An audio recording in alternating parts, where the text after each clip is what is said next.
How's it going, ladies and gents? Reverend Saint back here again, and today we are playing some Halo Master Chief Collection, and I just went off this game, man. I did.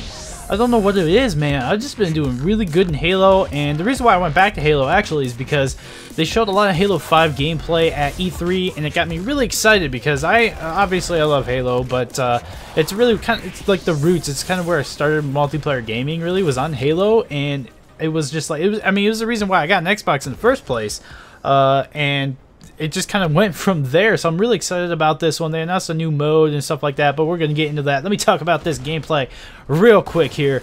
I'm just I don't know what it was, but this was like the first day back to Halo in like months, and every game was just like insane. I almost get to perfection this game. I do, although I do go 23 and 30. I did almost have the perfection. It wasn't until the very end of the game where I actually died for the first time, and then after that I died like 2 more times just because of stupidity. I was just kind of like, whatever, screw it. So but I did end up choking it, sadly, but do get some sprees in here. I hope you guys enjoy it. I am playing a little bit more passive as I normally would play, because it was like really, my shot was really rusty. So yeah, anyway, but I actually did have some better gameplays before this one. The problem was the enemy team just kept quitting. Like it would be like 4-on-1 like a quarter into the game because we were just dominating them so much. So I was just like, man, now I can't freaking use this, you know? But this game's different. I think one guy quits on the other team, but nonetheless, it's still a really good one. So I hope you guys enjoy it. Getting some headshots with that sniper rifle as well.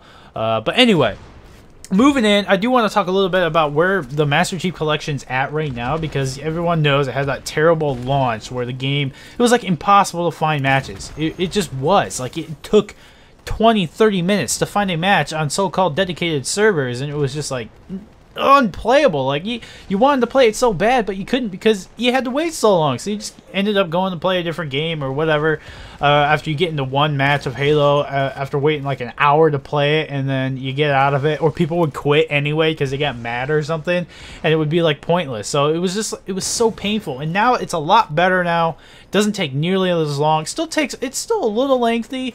I do gotta say, as far as dedicated servers goes, the 2 experiences I've had on console so far would be the Gears beta and then this. The Gears beta was infinitely better than this, even still.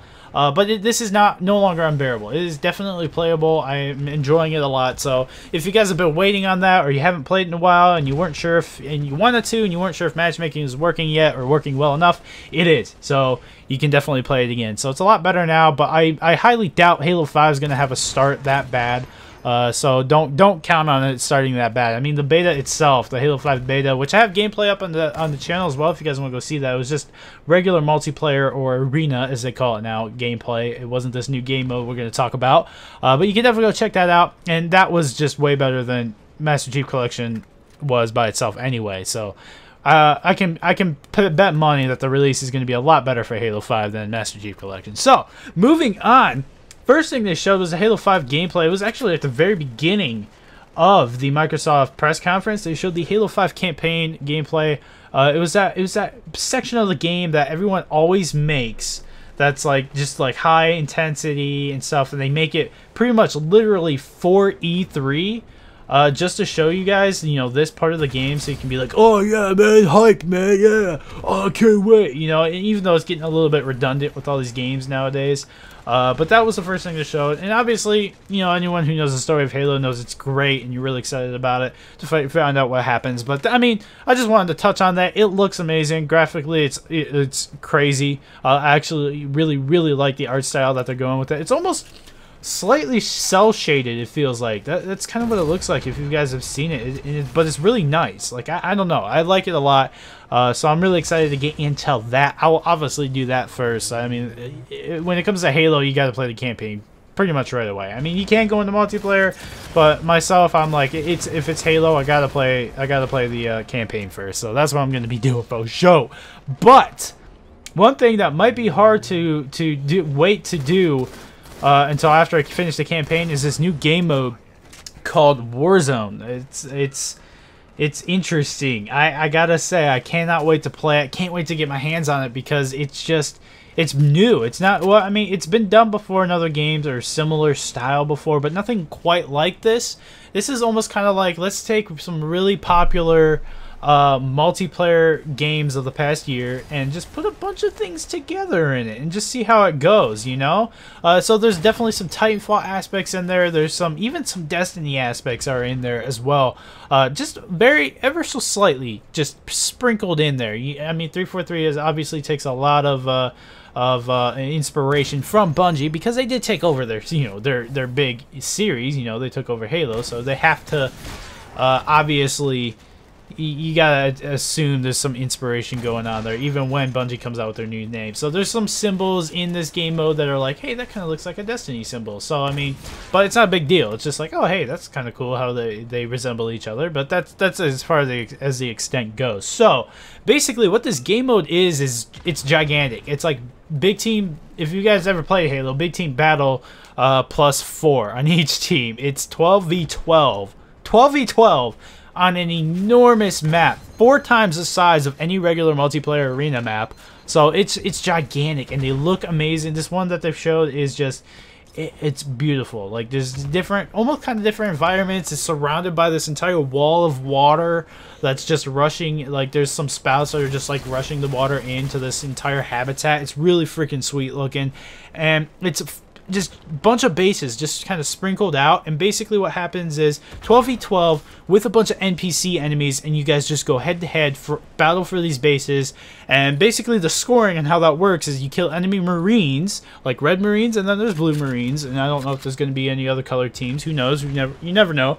What if we could see like a multi-team version where it's like 8v8 v8 v8, or 6v6 v6 v6? That would be freaking sweet. I just thought of that. I should tell them that. That would be awesome. I kind of want to do that now. Oh, yeah. Multi-team Warzone 6v6 v6 v6. That would be sick. Anyway, I didn't have that in my notes for this commentary, but it's awesome. So, anyway, moving back to the scoring and how it works. You kill enemy Marines.